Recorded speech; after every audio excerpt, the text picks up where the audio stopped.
I haven't done one of these in a long time. Welcome back. You're the first one in a little bit. The last few interviews I've done have all been medium stories. Oh, thanks for inviting me. Yeah, we're back on another, I guess, podcast. This will be out on Wednesday, so Wednesday information video. Here with Brad Smith, principal architect, I guess the architect of Felix Culpa. Thank you so much. Thank you. Thank you for having me. So, the reason I wanted to have you on the podcast, one thing that we as Square and Compass have really been pushing is the preservation of Masonic built heritage.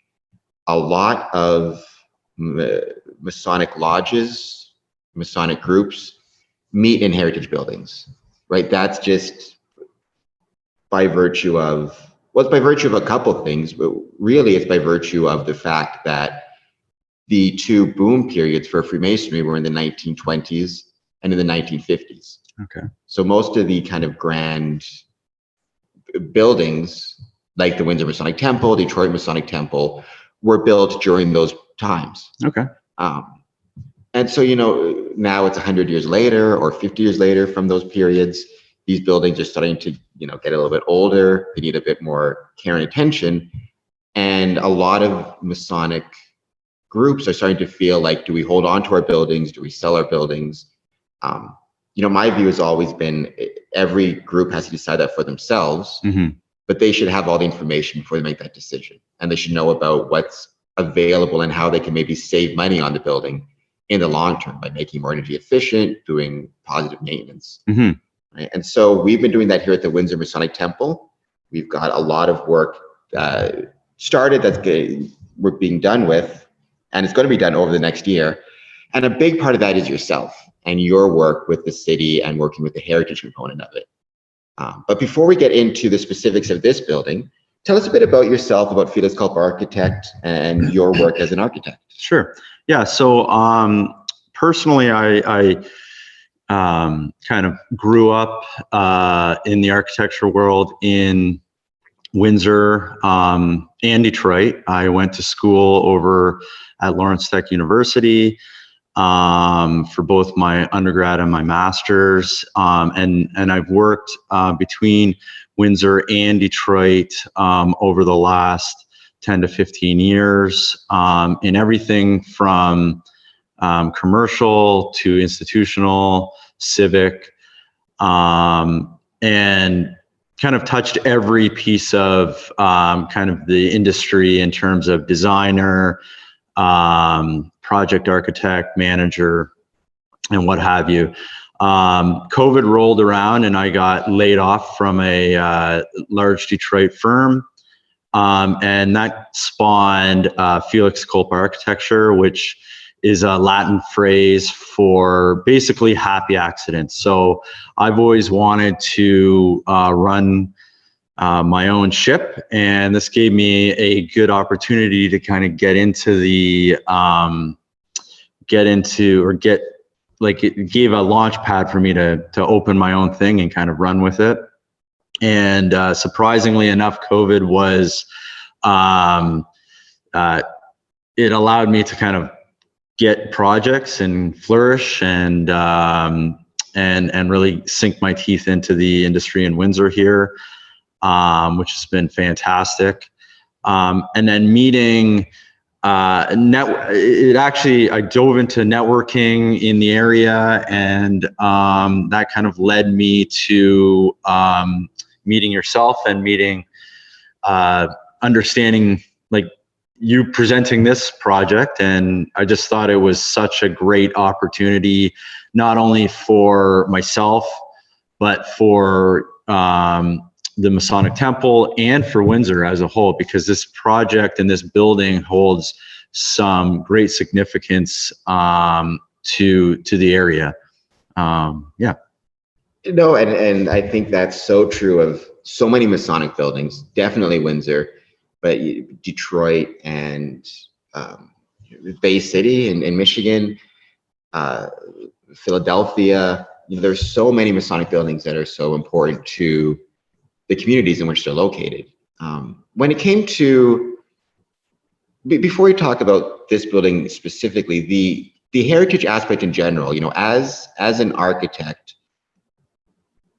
what are some of the thoughts or the way that you approach a project, specifically when it's a heritage building, and that could mean either officially designated as such, as we are here, or even maybe it's not, it doesn't have the official designation, but it's known in the community for being a certain way and for having a certain look to it? Sure.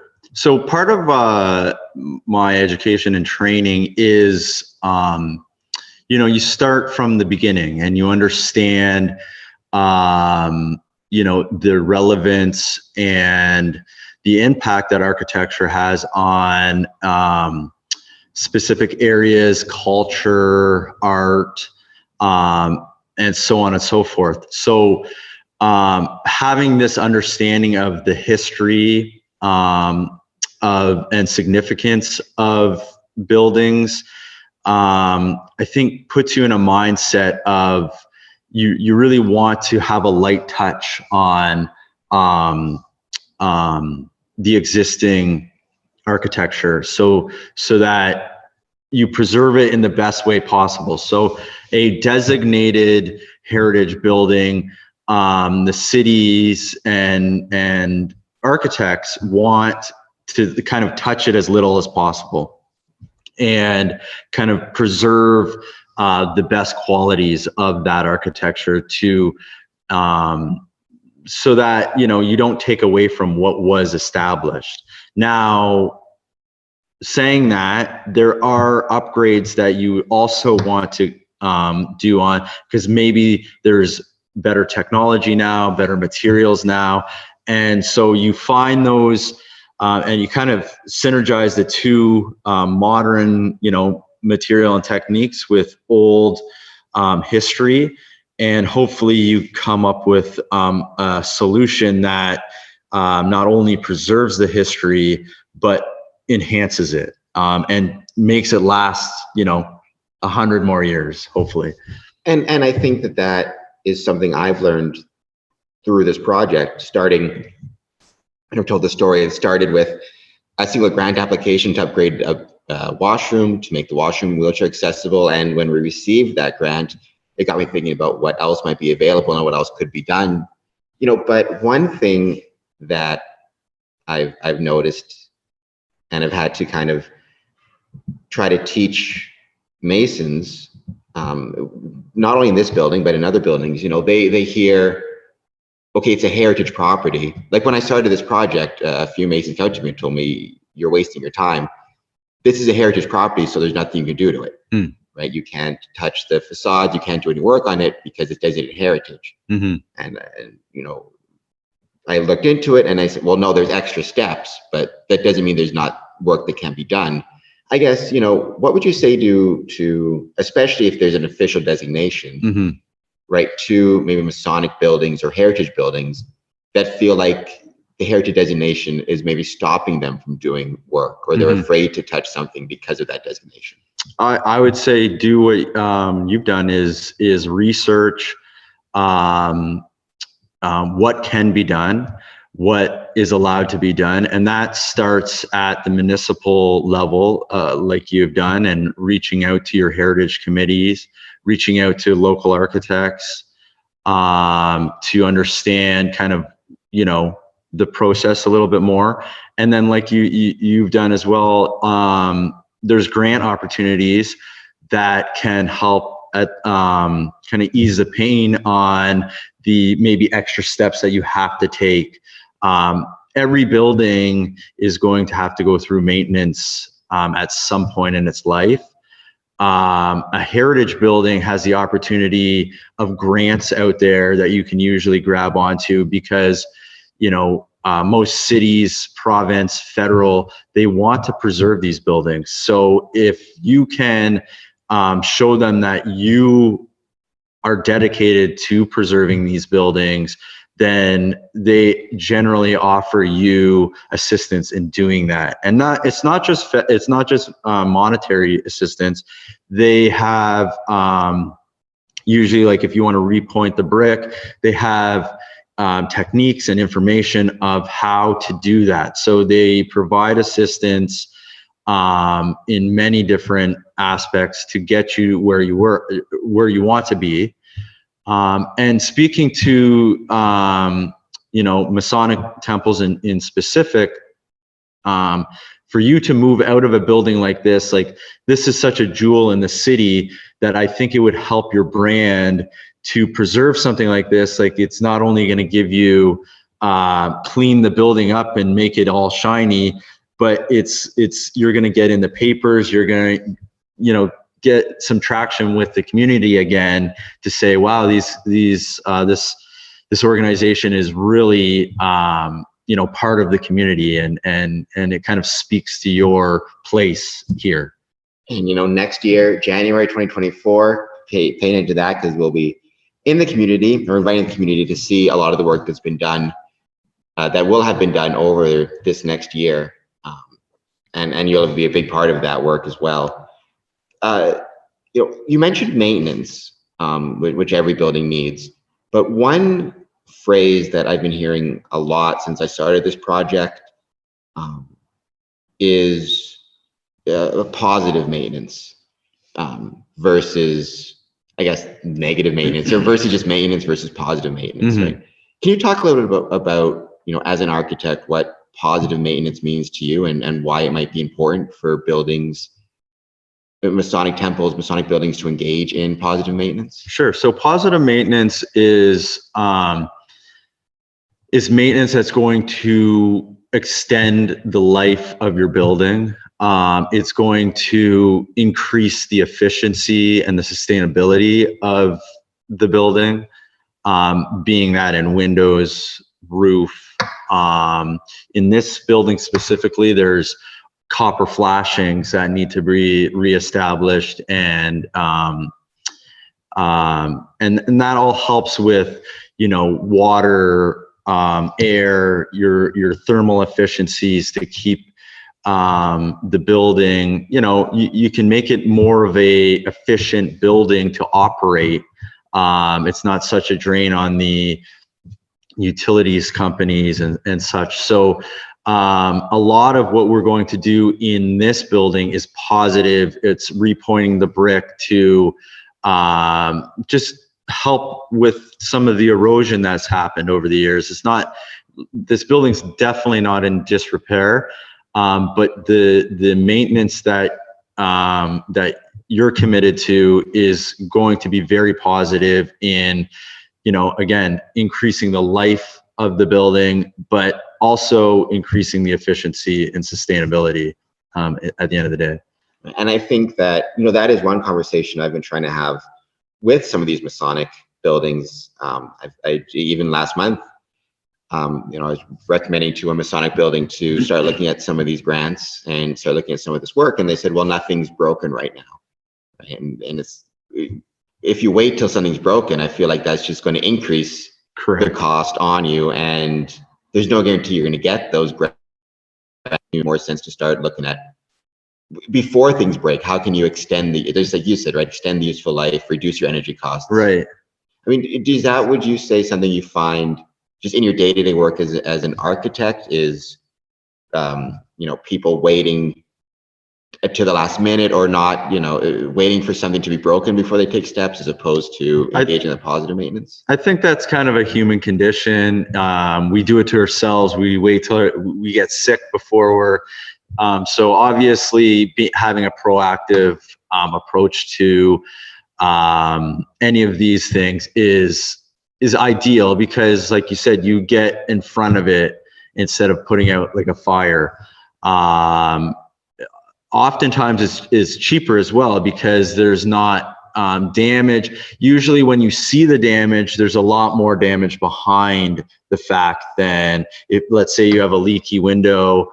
Maybe it's been leaking for years and you've rotted out your sills and maybe, different details. So you're going to have to spend a lot more money, and actually you're going to be into a lot more of a headache, unless you're, if you're proactive, then you can kind of nip it in the bud right away.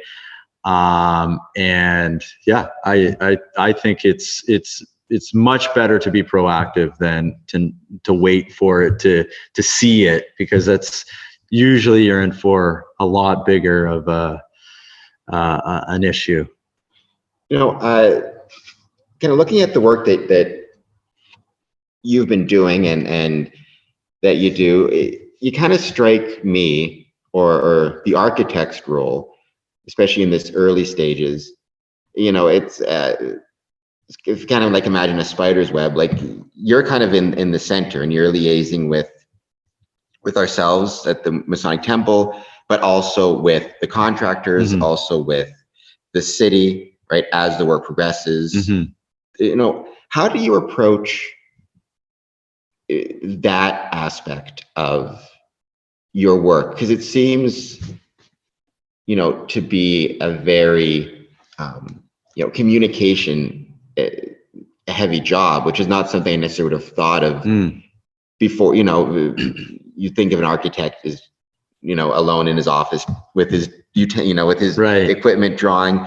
But a lot of what you do seems to be, and it's very much appreciated, right, seems to be you're on the phone to the city, or the email to the city, or to the contractor, like trying to liaise these different stakeholders with different interests. Right. And so, like, architects in history, before the word architecture, they were called master builders. So they were the ones that were not only designing the buildings, they were coordinating the whole building. So that's a large part of,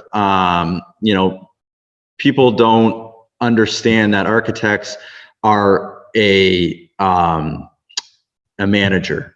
So we come in and yes, we want to design a building in the image of what the client may want, but then we have to take that design and communicate it with all other fields. And that, like you said, being the cities, the planners, the building departments of the cities, the clients. Like, we have to make sure that, we get all their kind of in their heads on paper, so that we can show the contractors, the subcontractors, and then we have to make sure that they're all following the same outlines that you've put forth.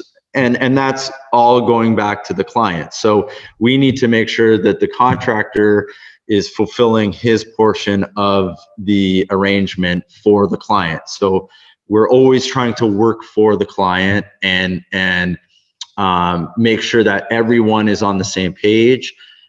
Everyone knows their roles, and we're kind of, like the puppet master in a sense, for projects.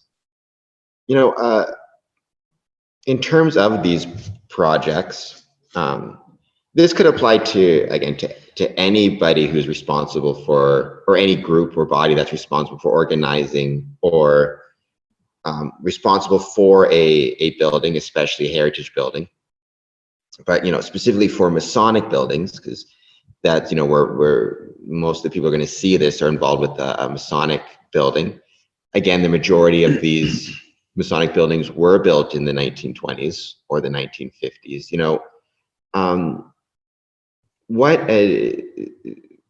As an administrator of a heritage or historical building, from an architectural perspective, from your work, what advice would you give them in terms of starting to think about maybe preserving these buildings, or if they're thinking about selling versus not selling, right? Again, every group has to make that decision for themselves, but from your perspective, where would you suggest they look and to get some information about how they could potentially maintain their building for, in our case, for the next 100 years? Okay. So, I mean, again, I think it comes back to your own history. So, like, I always say, like, you want to preserve not only the building, but this preserves your history. And so maybe you have archives of different drawings or pictures or what have you, that, like, it goes into the entire Like specifically here, your lodge here has a very deep history within this building. So I'm sure you have all of these things documented here. The city also has a lot of documentation on a building like this, and its history, old blueprints, all that kind of stuff goes to helping, preserve, goes into the documentation of the preservation of these buildings. And then what I've done with the city is gone to other municipalities. The federal government has different guidelines on how to preserve buildings. The Ontario government has different guidelines. But then we've also gone to cities like Guelph, cities like Hamilton, that have their own historical preservation and guidelines to do it. So we've tried to, I've kind of worked with the Heritage Committee and said, okay, this is a good document to use maybe for that. This is a good document to use for this. So all of this information can be plugged into how we approach preservation, and all this information is readily available. So any one of the lodges that's looking at potentially, okay, what may we need to do? Is it repointing brick? Well, you can find all this information. Luckily we have the internet and Google, and it's very easy to find online. I'm sure, as you found, you can go onto the government websites to find grant opportunities. You can talk to your local heritage committees and they'll point you in the direction of these grant opportunities to help you financially. Yeah, and then what I would suggest is like kind of, weighing it out in terms of if it's financial, then, buying a building, in these days isn't cheap, if you're buying a building, are you going to have to do changes to that building? So at the end of the day, you might find out that it's actually cheaper to preserve these buildings than it is to move to a new location, because, building costs, I think I just read an article today, have gone up significantly in Ontario. And I know that real estate's gone up significantly, as we all know. So to find the opportunities to preserve, I think at the end of the day is going to be a more viable solution. And as an architect, to make your life easier, or any of your colleagues' lives easier, wherever these type of projects are taking place, what are you looking for from a client, from a building, when they first approach you and they're looking to do a project to, engage in positive maintenance, to preserve their buildings, or to build a new building, whatever it is? Like, what are you looking for from the client, and what can a client do to create, as smooth a process as possible? It's all transparency and understanding of what you really want to do. So, and communication. So to understand what a client wants, the client has to know what they want, and in a macro. So I want to preserve I want to, do positive maintenance. So, okay, so then we can kind of dive into specifics as we communicate, but we have to be honest with budgets. We have to be honest with how far we can go. And that, I think, is one of the most important. It seems like, nobody thinks about that really at the start, but for a client, and like you had come to me and to Devin, the contractor, and you said, this is what we can get, And this is how, basically that's going to dictate how far we can go.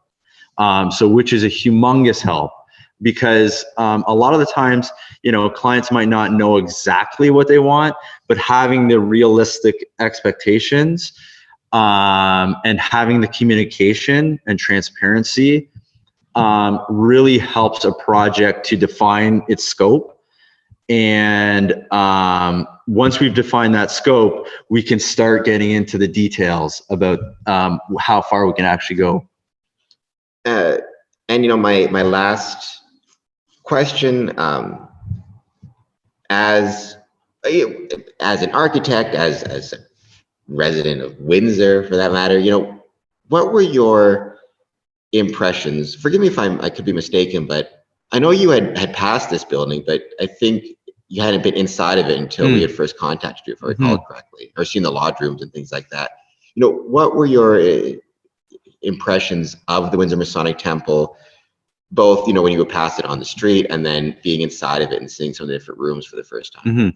So I think everyone in the city and county knows this building. If you've been down to downtown Windsor, it's, again, one of the last surviving historic buildings in the city. So I've always appreciated it for being here, and speaking to the Freemasons, like, you always knew this was a Masonic temple. You kind of, even if you don't know what you exactly do in here, who it's for, and you kind of recognize that it is like a piece of historical fabric of this city. And I don't think one person would ever want to see this building, disappear like so many have before it. So it always holds a significance in, I think, architecture in Windsor. And so then getting to know it a little bit better, coming inside, seeing the different rooms, and seeing the kind of the fabric of the building, and how it is, like, very, hasn't changed too much over its time, which is, it's such a pleasant surprise, because you could go into some historical buildings and maybe it's changed a lot inside, or they've added different things. So I've always appreciated the history of architecture, and I'm so glad that we can keep this going, because I think my opinion is a lot of Essex County people, and they've always enjoyed to see this building in the neighborhood, and I'm just happy that we can kind of keep it around and keep it going and better it for not only you guys, but for the community. I am happy about that too. I know, everybody is very happy about that and excited. We'll have the work being done, and January of next year, we'll have unveiling ceremonies. I will throw in the description of this video the Felix Culpa website, Okay. right? And just so everybody knows, I think we talked about it at the start, but this is a heritage project, a heritage building, but you do residential, you do community centers. So. I try to service clients however I can in terms of architectural services, and I love opportunities from new to old projects. So yeah, thank you.